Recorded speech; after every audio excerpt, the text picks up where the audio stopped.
The idea, as I mentioned, was a very simple one, to bring together these new leaders of these post-communist countries with leaders from other countries that have gone through similar challenges. You know, our work, as I said, is grounded in a very simple belief that people can change, and that people who see that others have changed can be very empowering and very liberating. And I remember that in the first conference, when we were actually raising money to do this conference, we went to the usual suspects here in the United States, the Ford Foundation, MacArthur Foundation, and I hope this isn't told to them because they may fund us, or not fund us in the future, but I go to them and I said, listen, I'd like to bring together these new leaders. And they said, well, people can't learn from the experience of others. The experience of Eastern Europe is so different than Argentina, Chile, and Spain. As I mentioned earlier, I said, yeah, but people don't respond with their passport to the legacy of dictatorship. They respond as humans. This is purely an intuition. It just struck me as common sense. And we finally convinced enough people. So when we did this conference in February '92, the first thing we found once we got all these people there is the people from these countries were hesitant to believe that there was cross-learning. But then after the first day, what happened was President Alfonsín from Argentina, who was in charge, who led the transition away from the military junta, said, you know, in Spanish, we don't have a word for compromise. We have compromiso, which means a commitment, but not give and take, as you use in the American language of in English. And then somebody from Moscow said, well, you know, we don't really have a word in Russian for compromise. And then somebody from another country says, you know, it's interesting, we don't really have a word for compromise either, the way you think about it. We view it as loss. We view it as humiliation, that you're giving something away and you're not getting something back.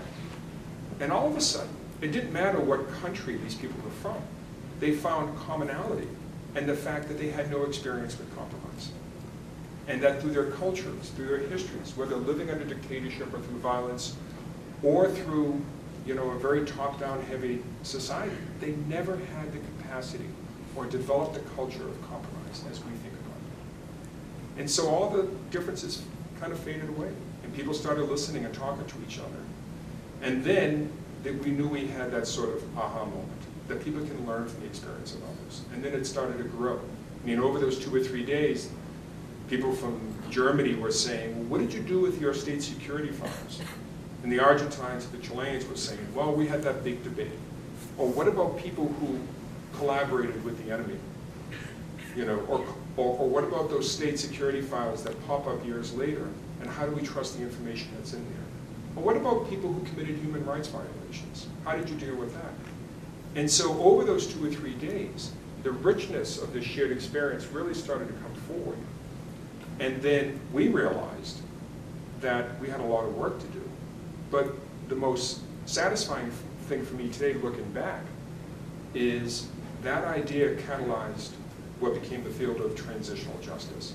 Because funders and other organizations and groups came in and said, this is a really important issue, that we have to help countries deal with their past. And one of the things I found is that you can really make a difference. Somebody once said to me, if you don't mind who gets the credit, you can accomplish a lot in this world. And what I found is if all you have to do is catalyze something, you know, be there, and a good idea gets followed up. And so not only did that conference help launch this field, but from our point of view, launched our organization. And as I mentioned, what's based on our approach is this notion of shared experience. That people not only can learn from the experience of others, but through time, people start to lift that veil of uniqueness. This feeling that what they have suffered is totally unique and nobody can learn from others. So by taking this approach, we've been able to contribute to peace in Northern Ireland, reconciliation in El Salvador and Nicaragua, the establishment of the Truth and Reconciliation Commission in South Africa, and helping Kosovar leaders imagine what independence could look like for the first time in their history. And as I said, the power of shared experience is quite simple. You hear from people who have been in situations similar to yours. And what's really powerful is hearing from former enemies sit there as friends to talk about how they negotiated the end of apartheid, for example. In 1994, we brought Rolf Meyer and Cyril Ramaphosa from South Africa. Now, that seems like ancient history to most of you, but in 1994, a lot of people around the world were saying, who could have ever imagined that apartheid would have ended peacefully just 2 years earlier? Picture today, Benjamin Netanyahu sitting down with Nasrallah, the head of Hezbollah in Lebanon. You say, that's crazy, that's impossible. Or even with the leader of Hamas. But, you know, to see Rolf Meyer and Cyril Ramaphosa sitting there in Belfast had such sort of this resonance with these people from Northern Ireland. They said, well, we never imagined or could have imagined that apartheid could have ended peacefully. And two of the principal architects are sitting in front of us, telling us, as friends, how they did it. And these are people who had tried to kill each other just a few years earlier. Rolf was Minister of Defense. Rolf would have been the next president of South Africa if apartheid hadn't ended.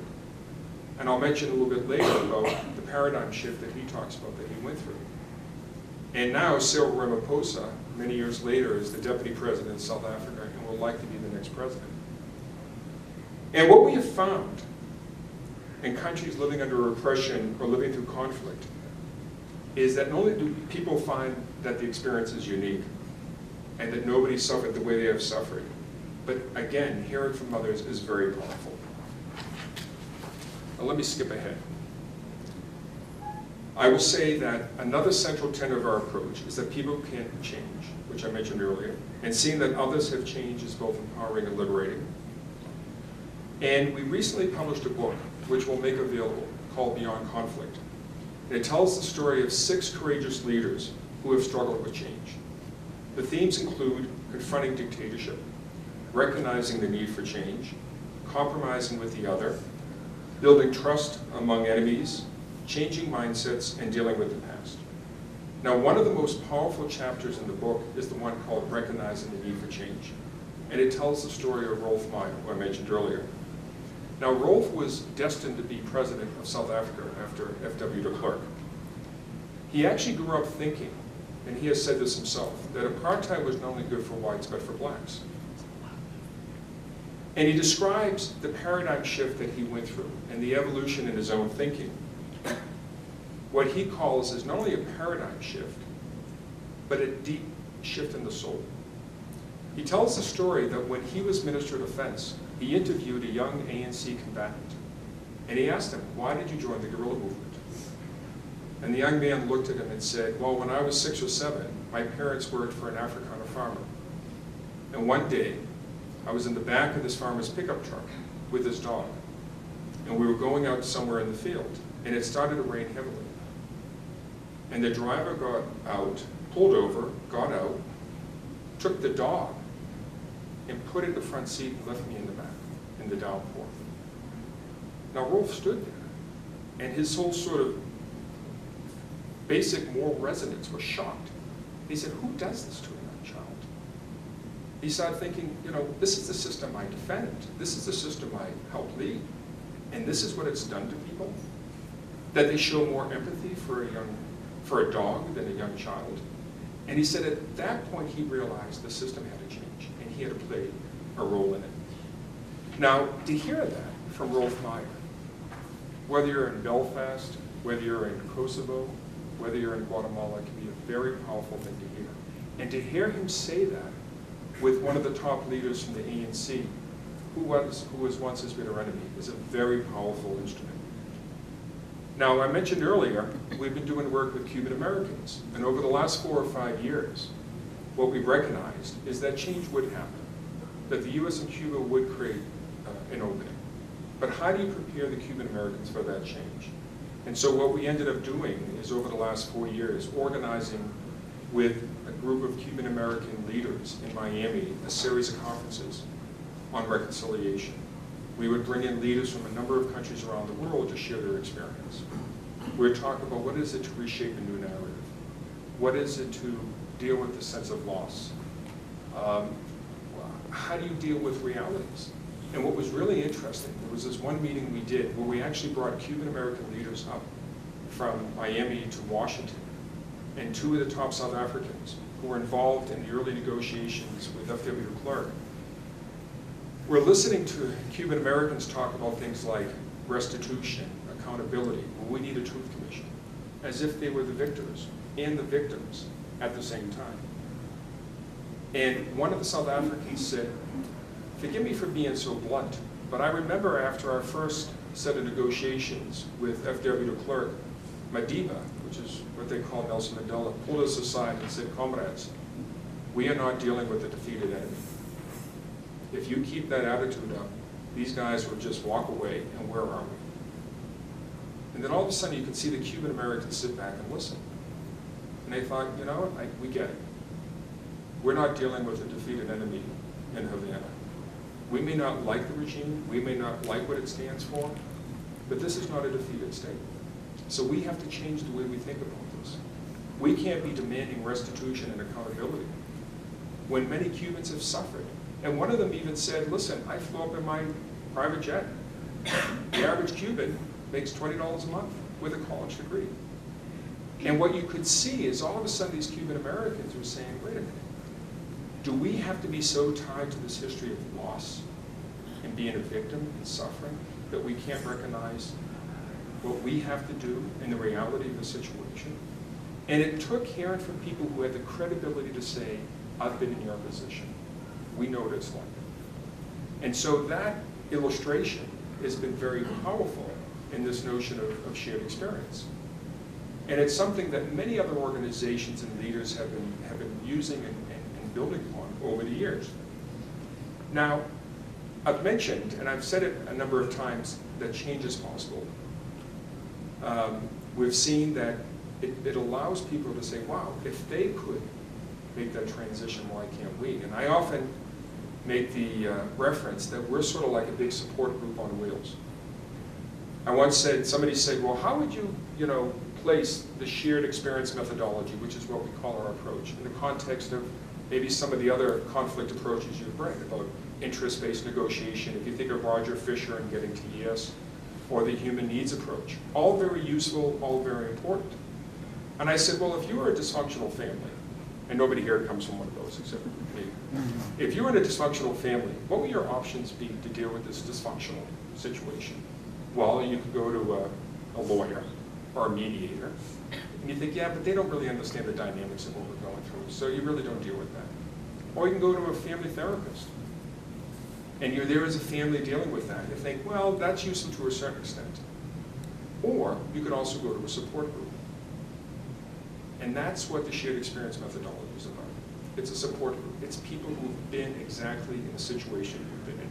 And not just one side, but all the elements of change and transition sitting in the same room.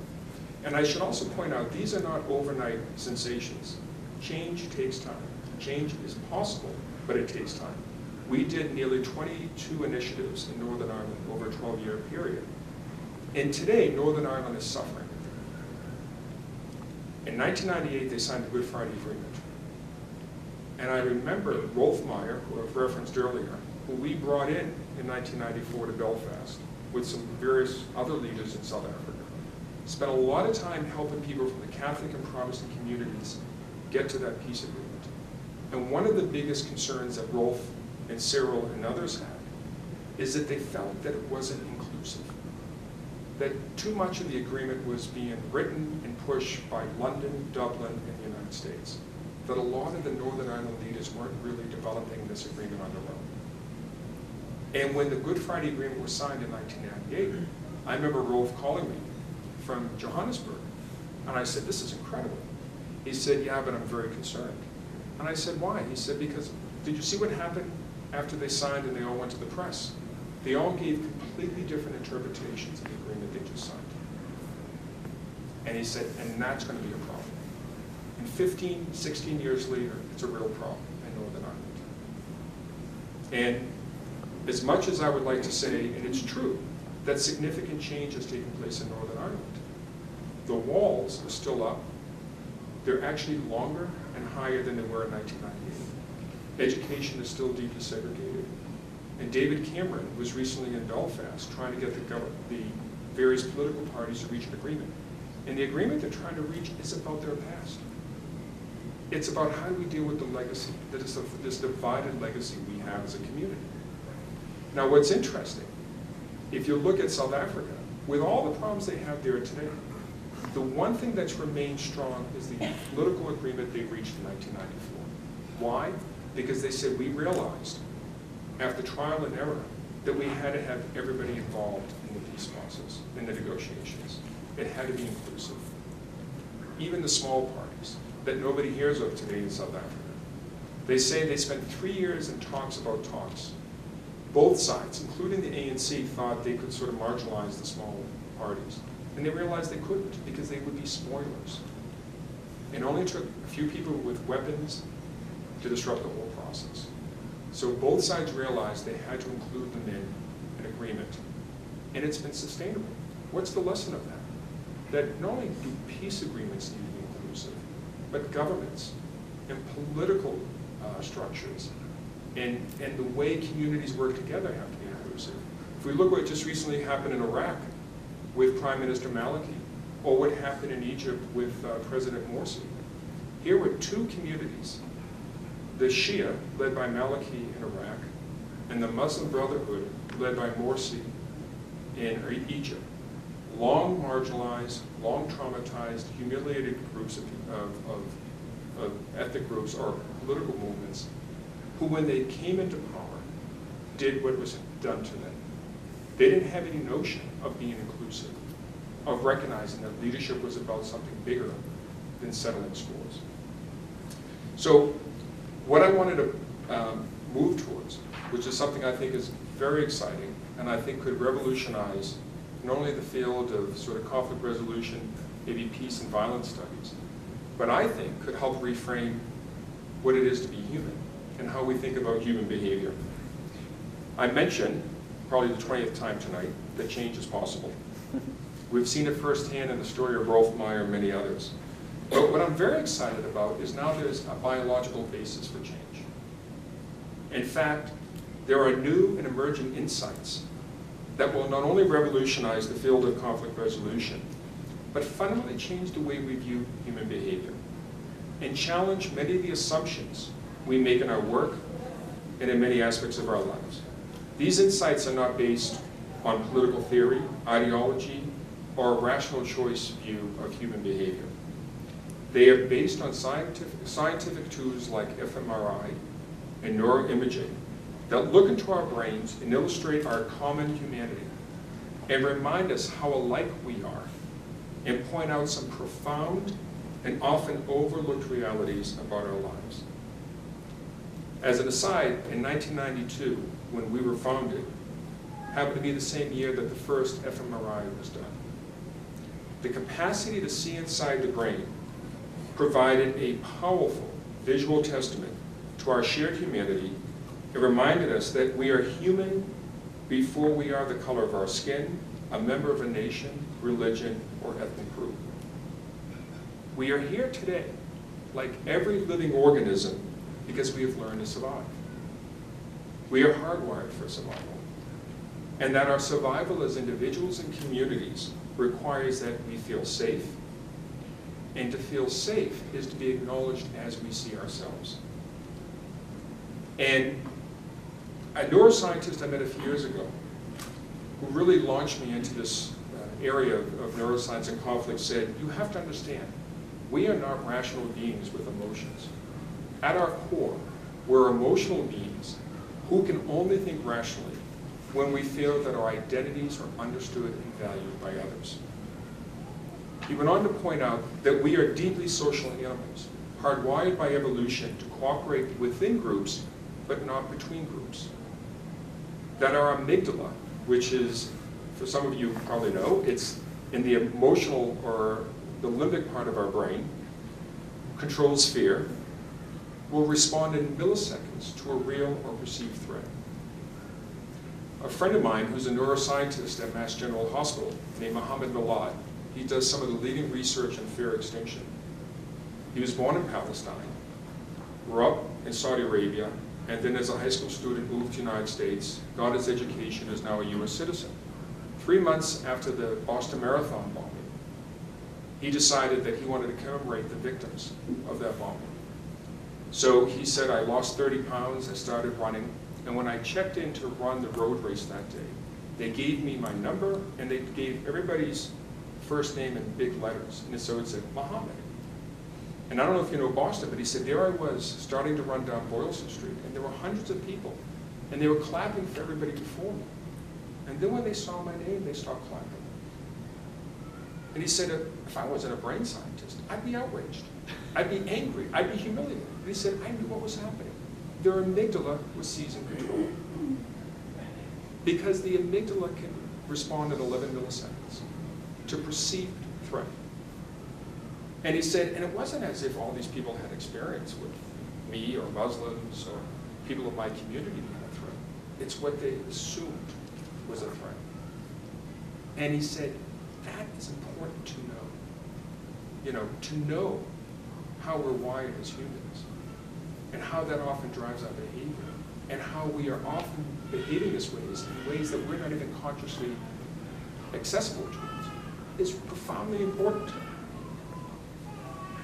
And he went on to say that the majority of our thoughts and actions are deeply unconscious and we don't have conscious access to them. So what does this tell us? Is that we have to understand humans for what they are, human. 3 years ago, we launched, he's reminding us, or she is, what it is to be human, or a young baby. 3 years ago, we launched an initiative with MIT on neuroscience and social conflict, with the idea of bringing together neuroscientists, social scientists, and practitioners to ask this question: is there a better way to understand what drives us to and away from conflict? We are bringing together this new generation of scientists and practitioners to work together, to break down silos, and develop a new framework for understanding what drives us towards reconciliation and away from conflict. I want to share some of the powerful insights that we have learned from neuroscience and social psychology to illustrate this. The first, which I found absolutely amazing when I first learned this, is that we experience social rejection as physical pain. So that part of our brain that registers trauma cannot tell if it's caused by physical trauma or emotional trauma. So when you think of humiliation as social rejection, discrimination or marginalization, we experience it as physical pain. And when you feel it as physical pain, you feel it in the limbic part of your brain or the emotional part of the brain, where rational thought does not take place. The second one is the role of sacred values. Now, sacred values are things that are rather intuitive to us. It's a parent protecting a child. It's somebody who's deeply religious and very protective of the principles of their religion. Or in this country, the Second Amendment for a lot of Americans is a sacred value. And sacred values are things that people decide for themselves are sacred to them. And it turns out, a number of years ago, some social psychologists were doing research, and they noticed that sacred values have a deep hold on people. And that when somebody tried to negotiate with a sacred value by offering an economic bribe or reward or some sort of utilitarian transaction, the people holding the sacred value responded with anger. They held on more deeply to that sacred value. And just 2 years ago in Emory, a brilliant neuroscientist doing fMRI and neuroimaging found that it's true that we actually process sacred values in different regions of the brain than all other calculations. And so, for example, if you look at what just happened in Paris, I was just reading in the New York Times flying down here today, how France is making a huge statement that to them, to be a secular nation is sacred to them. And I thought, don't they recognize that they are violating what is sacred to others to protect what is sacred to them? And that if you don't understand that sacred values are core to our identity, I mean, they really shape who we are in the world. And to know that they're processed in different regions of the brain, I think is a very powerful insight. And that when you try to get somebody to compromise them, they respond with anger. They respond with aggression. And they hold on, as I said, more deeply. So what does the research show? If somebody holds on to a sacred value, how do you get to common ground on a very difficult conversation? Well, what they show is you have to acknowledge what is sacred to people. You have to say, I understand this is sacred to you. I understand this is deeply important to you. It's core to your identity, and I don't want to change that. Now, what that does is it shifts the conversation to common ground. And I don't mean common ground in terms of you have the same agenda on an issue, but you can talk rationally. And that's really important. It's only when somebody can think and feel safe is that you can engage in a conversation about something that's very complicated and very difficult. And you can think of sacred values in so many other areas of our lives. So, when I think of the work you're doing, I think of the work we're doing with these emerging scientists. When I say emerging scientists, this upcoming generation of scientists, whether they be biologists, neuroscientists, social psychologists, even political scientists, and practitioners. They're very exciting. We had a meeting 2 weeks ago in Washington, and they say, these insights, can only revolutionize our field, but really have a huge impact across many areas of our work. And if you're going to be studying whether it be conflict resolution, dealing with violence, dealing with bullying, dealing with any area that touches upon human behavior, human nature, I think this would be a really exciting area to look at and to be part of. And I want to end with an insight that I gained from a neuroscientist when he talks about hope and fear. When you think of the essence of our work, what is fear? We all know what fear is. We all also know what hope is. Every day we hope for something. You may hope that this lecture ends in 2 minutes. But the key thing is that hope takes place in a different region of the brain than fear. Fear takes place, as I mentioned earlier, in the limbic system, in the amygdala. We have no control over that. We have a little bit, the scientists say, but mostly it happens in milliseconds, and it doesn't wait for the sort of rational part of our brain to engage, because that may be too late. That's what evolution has taught us. But hope is about creating a vision. It's about thinking differently. And hope has to take place in what they call the prefrontal cortex, or the cognitive, rational part of our brain.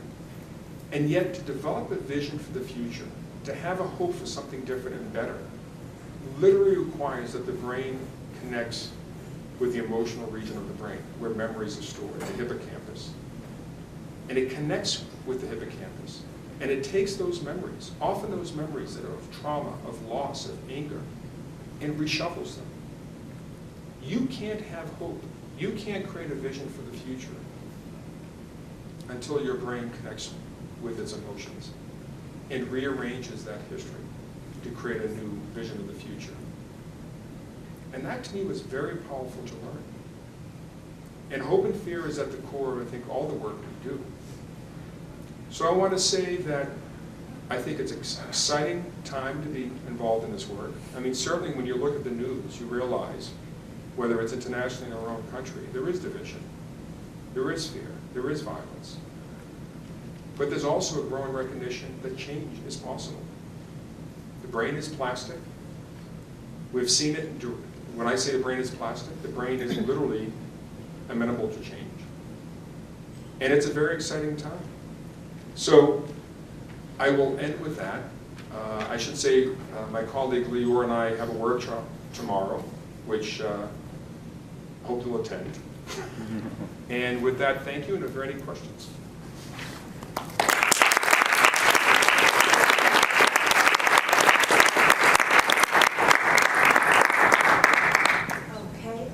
Ladies and gentlemen, this microphone is the Q&A microphone, so if everybody who'd like to ask questions would please line up behind this microphone. I'm sure everybody would love to hear what you have to say. Thank you so much. Any questions? This is the first step of social rejection. I just want to You're hurting him. Stop.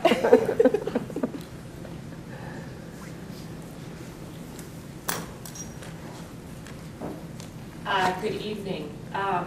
Is it on? Oh, there. guys can probably hear me without it. I don't Talking know. to the front of it. Testing, testing. So an interesting thing is that I was at a conference early December on youth and trauma, and a presenter was speaking about trauma-informed care, which was really about sort of the neuroscience of dealing differently with individuals who experience trauma. And that also connects to the work that I do working with, one part of my life, working with a family who has a daughter with autism. And that everybody's like, oh, you have, you know, non-neurotypical responses require the other people to respond differently. But I, in my work with conflict resolution and mediation, believe that every one of us would benefit if we were treated the same way that this young woman who I work with responds. Her sensitivity to know or being told to do something or forced into something resonated with this idea of trauma. But she is so loud in her biological response when it doesn't work for her that we change our behavior for effectiveness. But I have the same need to be treated with that sense of inclusion and acceptance. So I'm wondering, have you heard of trauma-informed care, and does that relate to the work that you're doing with MIT? Yes, I have heard of it. It hasn't been directly involved in the work we've been doing in terms of the way I think you've described it. But I think it's been core to the work we've done. Because by bringing in people who have experienced trauma or have been leaders in governments that were responsible for it, they come in with a real sort of humility and modesty to recognize what they're dealing with.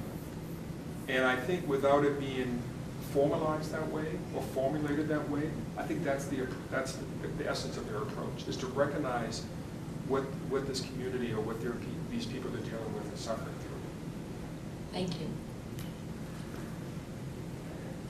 So a lot of us now have heard about what you've been doing recently, but to avoid being cliche, what were you doing when you were maybe closer to the age of the participants in the symposium? Well, that was only about 5 years ago. Well, let's see. So I would assume most of you are in late teens, early 20s, mid-20s. So by the time I was 25 or 26, I had no clue what I wanted to do. All I know is at a young age, I was curious about the world, and I rebelled against the expectations of my parents. My mother wanted me to marry somebody locally, and when that didn't work out, over the following years, she came up with 10 other candidates. And I passed on every single one of them. And, you know, I think it was driven partly by rebellion, but more by curiosity about the world and a desire to make an impact. And, you know, several years ago, I was doing some teaching, and some students said, well, how do we prepare and study to do what you did? And I couldn't give an answer, and I was driving home that day, and I had this sort of metaphor come to my mind, and I felt like I put oxygen into a space that didn't exist. I stepped into it, and then brought other people along. And I thought that's the nature of creativity in any way, whether it's starting a business, starting a nonprofit, or coming up with any idea. And what I would say is that it's to recognize that you can be a catalyst, that you can make a difference. I mean, my family was of pretty modest means. I didn't go to an Ivy League school. I just decided I wanted to make a difference. And I did study. When I was your age, there was no field of conflict resolution. But there were peace studies. There was related work. It wasn't as organized as it's become over the last 25 years. But I would say the key thing is to take a risk, to get out there in the world, and to think about how you can make a difference. And to recognize that a lot of people don't know what they don't know. I mean, I tell my colleague Lior that we've been working not only in Cuba and many other countries around the world. And you have to be very proactive. You have to recognize that, you know, people who have lived under a certain form of government or repression or violence, you know, they do become victims. And what do victims do? They become They close. They say, we're unique. Nobody can understand us. And coming in, particularly as an American, is you have to be a bit humble, but also come in and say, listen, no, change is possible. And that point I made earlier is, it's been a core part of our work for 25 years, is seeing empirically that change can happen. And that's what's exciting about the neuroscience work, is there's a scientific basis for that. So when anybody tells you that change is impossible, and I don't mean just in the work, but your own capacity to make a difference, it's just BS. It can happen, it does happen. So I know it from my own experience, and you may have read that we did some work on Cuba. So about a year ago, we were sitting at the Brookings Institution, and while we were working with Cuban Americans and we were doing some work with Cuba, a number of people were saying, how do we get the US government, how do we particularly get the White House to actually make the decision they needed to make? And you may have read the press, Senator Menendez from New Jersey is Cuban American. A year ago or less, he was chairman of the Senate Foreign Relations Committee. He made it very clear to the White House, you even move 1 inch to change the policy on Cuba, and I'll make your life miserable. And he's doing that right now, by the way, in Iran and several other issues. So there was a real concern about how do you get the White House to engage? How do you get the president to do what he needs to do? And it was purely a brainstorming session. And I threw out this crazy idea. I said, what if we get the Pope involved? Now, I don't normally think of that as an operating principle, but Pope Francis had emerged on the scene 6 months earlier. He was becoming this incredible figure of moral and political authority. And living in Boston, there's a cardinal there, O'Malley, who happens to be one of the closest people in the Catholic Church to this new Pope. And it was like, well, wait a minute. What if we get a meeting with O'Malley, and what if we see if we can get him to speak with the Pope and put some other pieces in place? And the reason I tell that story is because, all the people I grew up with say, how the hell did you do that? And the point was, it's about taking, not a risk, but making a choice and engaging and doing something. So, everybody will have their own path to what they do in the world. But I can tell you, if you're interested in doing something in this field, unfortunately, there's a lot of need for work in this area. And not only is there a need for talent to really do something, but you have to challenge the assumptions that people make about human nature. And that's why I was talking about thinking differently and really understanding what drives humans. And that's why I think these insights about the human brain are so powerful, because it reminds us that we are human, that we're wired for survival. And when you start with that operating assumption, it's not even an assumption, science, biology, you recognize, well, it explains so much of what we do. Everything from bias and prejudice comes from evolution, fear. So it's a long way of saying, take a risk, do interesting things, and when you do interesting things, interesting opportunities come your way. I hope that answered your question. Definitely. Okay. Hi, thank you for coming, speaking. I really enjoyed the presentation. Can I get your name? I think you're the only one. No, sorry. Michael. The intertwining, if you will, of the social sciences and some of the neurosciences and biology is something new to me. But earlier on in the presentation, when you were speaking about compromise and the importance of that, kind of got me to thinking, there's a lot of us who might prioritize compromise above almost anything else, but aren't there some people in the world that I'm thinking of fanatics and people who want the rest of the world to be like them, and that's their priority, as opposed to being willing to compromise. So I guess what I'm asking is how do we change that? Because I guess I'm assuming that in order to be able to compromise with those folks, we have to go underneath however they're socializing. I guess train or somehow get them to be different. Am I making sense to you? Believe it or not, you are. Okay. No, you are. Here's what I would say. Yeah. I use the reference of compromise because, at that moment, what does language reflect but experience? We develop a vocabulary of words based on our own experience and access and education, right? Well, communities, nations are the same way. They develop a word in their language if they end up practicing that, right? So in that context, when I was mentioning compromise, I was mentioning the sense that so many countries didn't have that in their sort of their history or muscle memory as a community. But I would say to your question that what's more important, forget about can people compromise, is I think it's to think about understanding. Too often, what drives conflict or bias is people want to protect their identity. And it's often not even thought through consciously, it's unconscious. And when we had a recent meeting in Washington on neuroscience 2 weeks ago, somebody was pointing out, is it critical to have trust?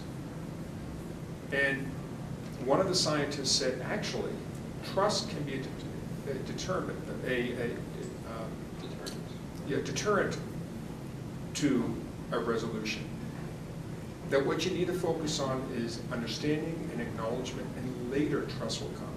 When we took leaders from one of the Gulf states to Northern Ireland 2 years ago to talk to Northern Ireland leaders about negotiations, they were all asking the various political parties, do you have to have trust to negotiate? And they said no. You'll never get anywhere if you start off saying you have to have trust. That will come later. I don't know if that's partly answering your question. Yeah. So, thank you. You're welcome. Hi, my name is Karina Hernandez, and I'm with Be the Change New Jersey, and I just had a quick question for you. What's a piece of advice you would give to young leaders like us that are doing things at the local levels in urban areas such as like Newark, New Jersey, which is where we base a lot of our projects at? Because I know you talked a lot about things you do at the national Yeah. level and globally and things. Well, I actually would love to talk with you guys tomorrow because we were just recently asked by the New Mirror Boston for help on issues from gang violence, bullying, reintegration of people who've been in prison or jail into the communities, and police and relations with communities of color. Now, my first thought was, okay, there is experience internationally with some of that. We are about this shared human experience. There are also insights from other places, or insights from the behavioral sciences about bias and prejudice and how that gets carried out. So, I don't have an immediate answer. We're actually trying to figure that out ourselves, about how do we take our experience and bring it home. When we were at Boston City Hall 3 weeks ago, I said, to me it has a certain resonance coming back to my community, because I learned and was shaped by growing up in Boston, growing up in the neighborhoods and going up to the world. So it wasn't like I took it from sort of the ivory tower and went out to the world. I took it from the streets I grew up in. And so it's coming back home and finding about how do you translate that. And I think we can learn a lot from what you guys are doing. I'm actually very curious knowing that, are you all from Newark? Our campus is about 10 minutes from Newark. Okay. We do a lot of our community service and activism in Newark, Irvington, East Orange. These are big challenges, big urban challenges in these areas. Right.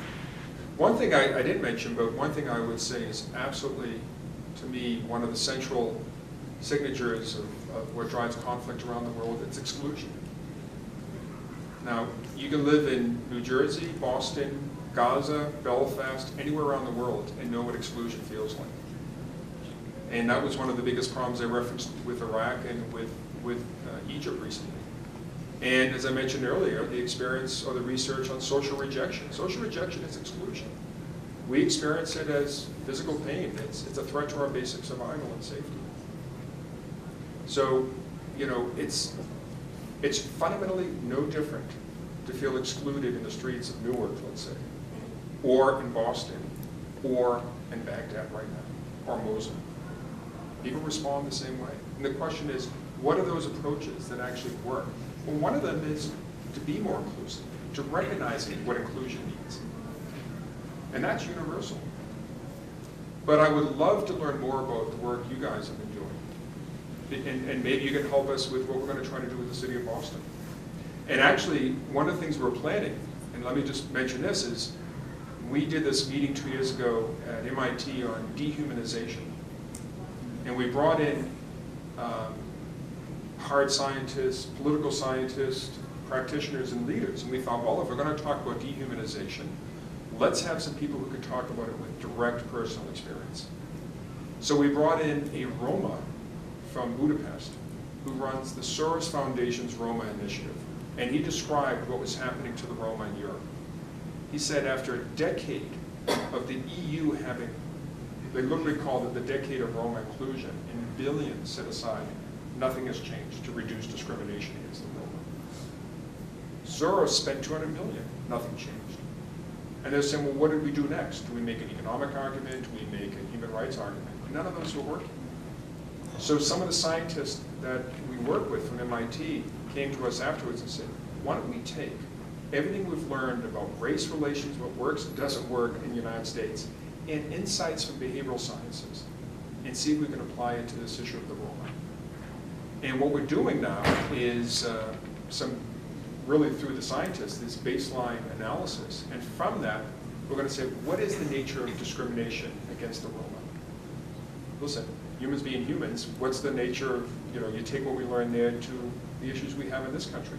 One thing I'll say that was really powerful and interesting is that what they're finding in our initial research is that teachers in training, which you would think tend to be, they're young, you would think progressive, and they want to work with Roma, are dehumanizing the Roma without even realizing it. And they're viewing them with disgust. And it turns out that we process disgust differently in the brain than we process fear. And knowing that's profoundly important in terms of the way you address those issues. And so while you may think the Roma are a community, it's in Europe, it's a very different thing. It's the same fundamental challenge. We're not dealing with the different species there. We're dealing with humans. And so what can we learn there that we can maybe translate back, and what we can take from here and bring in other settings? Thank you. Thank you. Hi, I'm Mikkel. I'm currently working with a project on studying hypervigilance and the rhetoric of security, and how this plays into the feelings of persecution that causes people to perpetuate their own security in terms of housing or status. And this behavioral approach has helped to, that I've been studying as well, has really helped to explain the role of the oppressor, or those who are, on the end, the ones doing the violence. How the fear, and coming from the American South, I've seen this in my own family, where the fear of what society will change into, should you relinquish the security you have based on your past, becomes the justification for continuing to do inhuman things.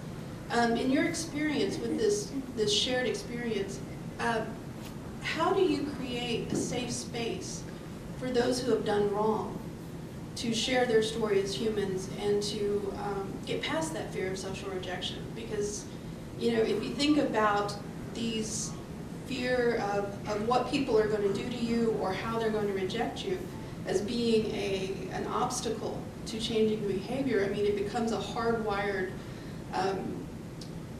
reason to never change what you're doing and to not yield ground. That probably is, in my mind, more hurtful to the people than the ones in many ways that are being oppressed, not on a physical level, but because that it literally leaves you no place to go other than to stay in that role. To the previous point about these experiences, whether it be in New Jersey or Northern Ireland, we have this initiative that we're developing called Revisiting the Past in Divided Societies. And it's to ask the question, whose truth is being told? And what's really interesting is I mentioned earlier about Northern Ireland. They signed this Good Friday Agreement. They had the war ended, but they didn't deal with the trauma or the divided narratives that these communities had about the past, and it continued to divide them. And there was this competition for who was the greater victim. Right, right. And we even heard it and see it in the Cuban American community. Some very prominent Cuban Americans have talked to us about this intense competition of victimhood. And that's what happens with loss and trauma. And that's why when I mentioned earlier, and this is particularly on this challenge, of why acknowledgement and understanding is often more important than accountability. Right. So, for example, in 1994, South Africa had their big transition and they established their Truth Commission, which we helped facilitate. What happened after 1996, 97? The idea of a South African Truth Commission became the model. You know, there was sort of this cottage industry that developed about bringing truth commissions to every country. And 3 or 4 years ago, I was at a conference in Europe and I said, there was this big debate in Northern Ireland, should we have a Truth and Reconciliation Commission? And I said, the last thing Northern Ireland should have is a Truth Commission. Because whose truth is being told? And if there's any truth about a divided society, is that there are many truths. I said it isn't as if every Catholic and Protestant who is pathological or sociopathic found each other and joined the paramilitaries or supported those groups. They had to have felt a deep sense of grievance. And there were these narratives that were created that justified it. It was a defense against the threat that their communities felt. So it leads to a war. And in Northern Ireland, it wasn't like in Argentina or Chile or South Africa where the state was the main perpetrator of violence. It was citizen on citizen. And so you have a Good Friday Peace Agreement. But then how do you deal with these competing narratives? And the reality, and this is one of the maybe politically difficult realities, is that even those who have carried out violence, you have to recognize that many of them did it because they felt a deep sense of grievance and victimhood themselves. And I think that relates to the point you're taking. And so this is, I think, one of the challenges we have in the world. And I think for your generation, well, yours too, but I think this generation, it's, you know, I come out of a 25-year sort of period, you know, with the collapse of the Cold War in 1989. There was this huge explosion of change in civil society and democracy and dealing with conflicts. Well, some of it's worked, but a lot of it hasn't. There are more intractable conflicts and fragile peace agreements than there are durable peace agreements. And that's why we have to ask, well, what are we missing? What are we missing about what drives human behavior? And why is it that reconciliation and coexistence is very difficult? Because we keep on forgetting what drives human behavior. So I think, you know, if you were asking what to do, I actually think I would start looking at those, and I'm not waving our flag, but there are many others out there who are saying, how do you challenge the orthodoxies and the assumptions about dealing with conflict, peace, and violence around the world? And I think there are a lot of organizations who do great work, but there's going to be a paradigm shift in the way we frame what drives our behavior. And I think what will do more to promote healing and recognition, healing in a place like Northern Ireland, where many of the people who carried out acts of violence or supported it, is to recognize that they need to be understood as they see themselves, that they too feel they were victims, and everything they did was justified. Without that, the cycle continues. Right. Thank you. Hi. Hi. My name is Cynthia. I am with Be the Change as well. I could tell. I am also a social studies teacher in a high school setting in an inner city. And you spoke of the victim. So before I even continue, I want to apologize if it may sound a little redundant. No. But you spoke of the victim and how responsibility is not owned when that role is taken.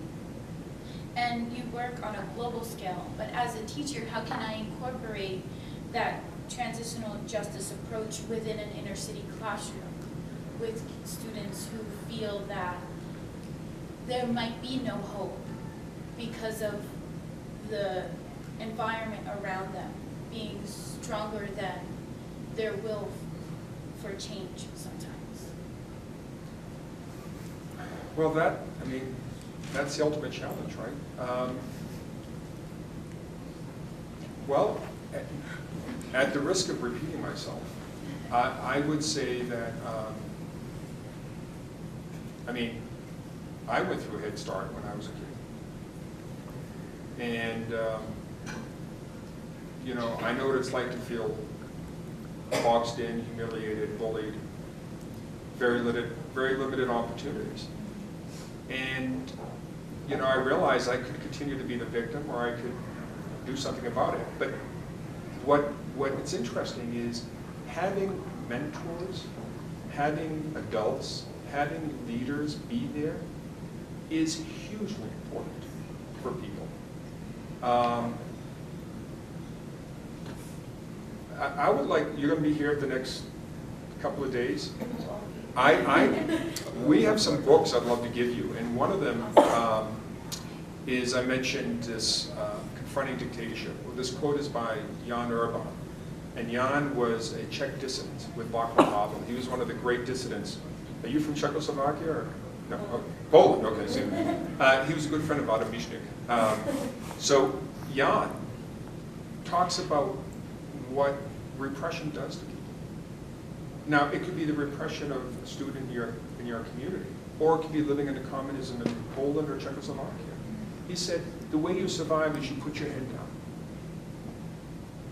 And then what we've learned through evolution is, I can't control my environment, so therefore I'm a victim and I'm not responsible. And then it becomes habit, it becomes routine. And it's like, you've had a transition in Eastern Europe in 1989, but you have all these people who have had no experience, but what technically and academically we call agency, but it's a capacity to be responsible for yourself and to take that leadership. And I know, for example, in Cuba, that's going to be one of the biggest challenges. When you look at what's happening now between Cuba and the United States, this change with Cuba is an existential threat for them. Because, it's for those who led the revolution, it's like, all right, what's going to happen now that we're letting this Trojan horse called the United States and all these people and business and others coming into this country? We've controlled things, but think of the vast majority of Cuban people. They haven't been agents for themselves within the island of Cuba. They've had a lot of benefits. They've had incredible, education, health care. For many, dignity was established. But agency, no. And so how does that happen? And so that's what this chapter was about. Confronting, he calls it confronting dictatorship, but it's really about confronting repression. What it does to individuals and how you can change. So, but thank you. These are great questions. It's better than being asked, what do you do about Ukraine? I'm sorry. Hello, thank you so much for coming. My name is Nisi Smith, and I'm a first-year student here at Virginia Tech. Taking in all this information, I kind of lost the direction of my question, so I apologize if you lose it as well. But some people may feel as though conflict is somewhat inevitable, or or maybe violence and anger are things that are natural, or things that are bound to happen. In a sense, some people may feel as though anger and violence are the only way to get their opinions heard, to get their points made, or to get the results that they want, or to overcome oppression that they may feel. What is your opinion on that, and how do you go about, as being a part of an organization that works to prevent conflict or to understand conflict better, not just from an international scale, but even just here in our universities and things, how do we go about handling groups who may feel oppressed or who may feel as though anger and violence are their last options for change, if that makes sense? Right. Well, one thing I think you touched upon is conflict is inherent in human nature. I mean, actually, conflict is at the core of democracy and governance. It's about how you manage it, peacefully. I think what I talk about as the great reframing is to challenge, the way we think about approaching difficult situations. Too often people talk about how do we reach reconciliation, how do we promote consensus. Too often that leads to people being defensive, shutting down, not listening. Again, why? Because they want to protect their identities, particularly if they're feeling insecure in any situation.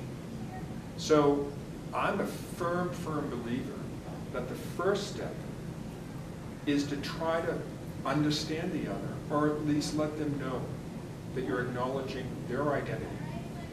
I think of my own family, my sisters. When my mother was ill, they were constantly fighting with each other. One sister would say something, and I'd say, well, that didn't happen.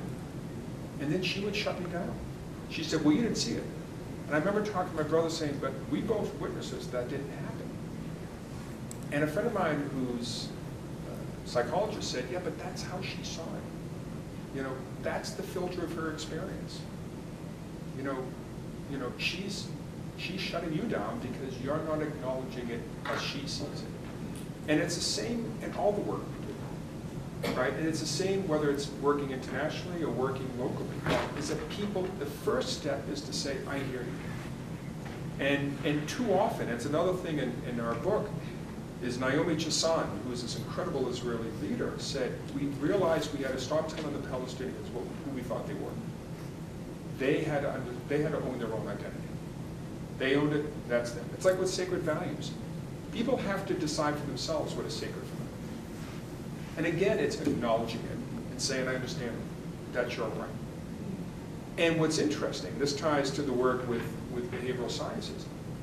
Literally, they've done this research when people feel understood, they can literally engage the prefrontal cortex where all rational thought takes place. So I think it's about looking and saying, okay, if it's to have a conversation, it's to get to common ground. It's to make that person feel safe. And then once you get there, then you can be looking for strategies for real engagement. Thank you. And I just have one more question. Sure. When it comes to, conflict resolution and the best way to, or how maybe your organization with their approach to conflict, I'm sorry, it's hard for me to try to word this question. Is it best to look at conflict that occurs where you are an outside kind of force, this conflict between two maybe identity groups, and you're as an outside force, is it best to look at it, I know some people may look at it and say like, okay, good guys, bad guys, and not really have that understanding between, I'm sorry if it's kind of confusing how I'm trying to write it. It's hard, I know this is my mind, but it's hard to speak it. Yeah. A lot of people look at conflict as good guys versus bad guys. And in truth, that's not really how it is. So as a person on the outside of a conflict, how do you analyze that without bringing your own biases towards what's good and what's bad, as opposed to understanding why a certain group may react or respond in ways that they have? Does that make sense? Yeah. I mean, first of all, it's a great question, and I think it also is context dependent in terms of, is it one group that's from one side of a community, or if it's competing communities like Palestinians and Israelis, or Shia and Sunni, as some of the work we're doing in the Middle East. We all bring biases. And I think that's one of the first things to recognize is, and then I think what I found when we go into a situation, we're very careful not to display our biases. I see somebody else.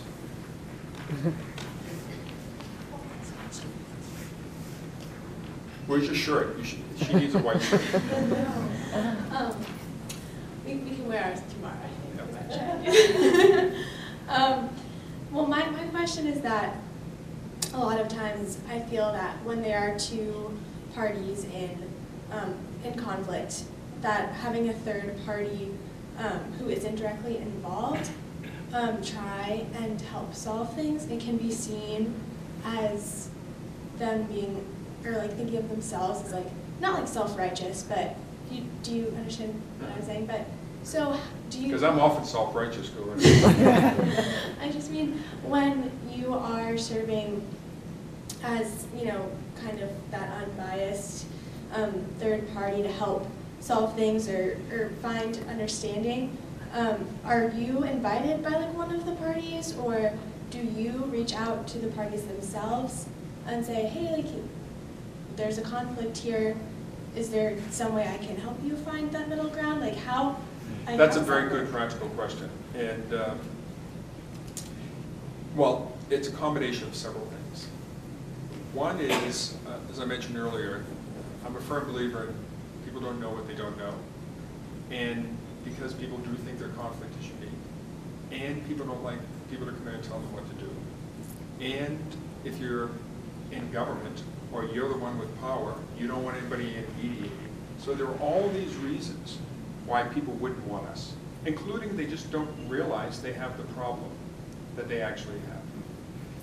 So what we've found is in some cases we're invited in from one side or another. And I don't mean like the government and a guerrilla movement, or the government and a political party. It could be civil society. It could be out of the same listen. We think your track record and your experience could be very helpful in this context. The reason we got involved on Cuba with Cuban Americans was because Cuban Americans came to us and asked.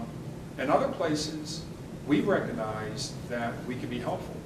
So a year and a half ago, when the situation in Ukraine was starting to unravel, one of the people in our sort of network of leaders is from Guatemala, and experience in government, diplomacy, and so forth. And he had been the first civilian national security advisor in Guatemala 20 years ago, and then again 2 years ago. And he looked at what was happening in Ukraine and said, listen, that new president, Poroshenko, has about 90 days to develop credibility, to be seen to be acting in the national interest and have legitimacy. And we should go in there and help his people understand what needs to be put in place. Well, it's like, okay, there's a war going on, we get it, how do you do that? And so in that case, it was through Washington, London, Vienna with the OSCE and others trying to gain access, but to get an invitation to come in. So a lot depends on the situation, but here's my experience. I think you have to be often proactive, but in a very strategic, humble way. That you're not coming in to tell people what they need to do, or that you have the secret sauce, how to get to yes, but that shared experience from those who have managed these transitions could be helpful. And often people are very sort of like, well, what is this shared experience thing all about? And then they eventually see the value. So what's the takeaway? Be proactive, but be modest. Look at whether or not you can actually provide value, and then find those partners and others that see it and can bring you in. And to also recognize that this work is not easy, because you're dealing in environments that are very politically, not only sensitive, but the dynamics are constantly changing. And you may be working with one group and they're out the next week. So our South African colleagues have been working in Sri Lanka for 3 years. And you know, they're on the progressive side. The president of Sri Lanka, who just lost, I wouldn't call him quite a progressive, but he came to the South Africans and asked for help. He just got defeated unexpectedly. So they've been like, okay, we spent 3 years working with all these communities, now what? So they have to then go and meet the new president. You know, regain some credibility with him. Because too often in these environments, they say, well, that was his group, or, you know, I don't want to have anything to do politically with you because you're tied to him. in an environment where compromise doesn't exist, that's seen as a compromise, which it isn't, but it gets tainted that way. Does that help, or? It does quite a bit. Thank you so Okay, much. thanks. And don't get your shirt later. And one more question. Hi, my name is Jessica. Hi. So conflict resolution is a developing field, and surely there's lots of failure, and you learn from those experiences. So I would love to hear about just an experience you've had where you go in trying to help with some kind of conflict resolution, or you're acting as a mediator, or the shared experiences, and it's just been a failure. What has that happened, and how have you been able to implement changes in future experiences and learn from those? That's an excellent question, and one that we're talking about in our office on a regular basis right now. Yeah. You mentioned Gaza, maybe. Hmm? You could Oh, yeah. mention Gaza. Well, so in 1998, we were invited by Yasser Arafat when he was president of the Palestinian Authority. And this is when Palestine was becoming a new state. Gaza was going to be sort of the main state, and then the West Bank. And we organized a conference in 2000 in Gaza. We brought leaders from around the world who had created states where states hadn't existed before, like East Timor, or from places like Northern Ireland, where they had a complete, sort of change in structures of government and new leadership. So we raised all this money, we did this big conference, we even had this partnership with Harvard and the Kennedy School of Government, where they were going to train the ministers of the new Palestinian Authority. And 4 months later, the Second Intifada broke out. And everything had to stop. But to be honest, our more recent work in the Gulf has been very frustrating, where you have a government that thinks, the problem they have is like a seasonal cold. They'll treat it like they treat every seasonal cold and it'll go away, when they actually have a cancer. And, we've been trying with our leaders and others to get the government to really recognize that they better manage change than have change come in ways they never expected. And it's been very, very frustrating, to the point where we don't want to give up, but we've tried to be neutral. Our calling card is we're neutral. We're working to promote dialogue. We're not taking the side of Shias or the Sunni opposition or the government or others. We're there to work with all the people involved to get to a dialogue. But when you don't have the main party that sort of has most of the cards in the game willing to do something, and you see these people that you've got to know that become friends, that become colleagues, and they're imprisoned, or they're stripped of their citizenship, and all these things. We're humans too, right? You say, how far can you go doing this before you say, enough? We're going to help you. Now, we don't know what we can do to help you, but we're going to help you. But you don't want to lose that, not just the balance, you don't want to lose the capacity to be effective in the future. So right now, we're struggling with that. We're struggling with, on one hand, we could say, we're done, there's not much we can do. But we can't do that to the people we've been working with for 4 years. And Lior was just in Edinburgh 2 weeks ago with Sunni opposition group. And we're taking a group of Sunnis to South Africa in 3 weeks. And one of them said, I want to go because I want the South Africans to tell me that we should remain hopeful, that hope is possible, that change is possible.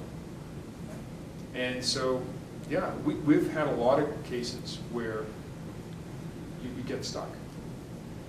But I think what we've also recognized is that you have to remain involved and be consistent and be that lifeline. And sometimes it's just to say, this stuff takes time. And it's one thing, and this is Bahrain we're working in, and it's one thing that South Africans, people from Northern Ireland, and Central Americans, and many other people have told them, is this stuff takes time. It doesn't happen overnight. Thank you very much. But change is possible.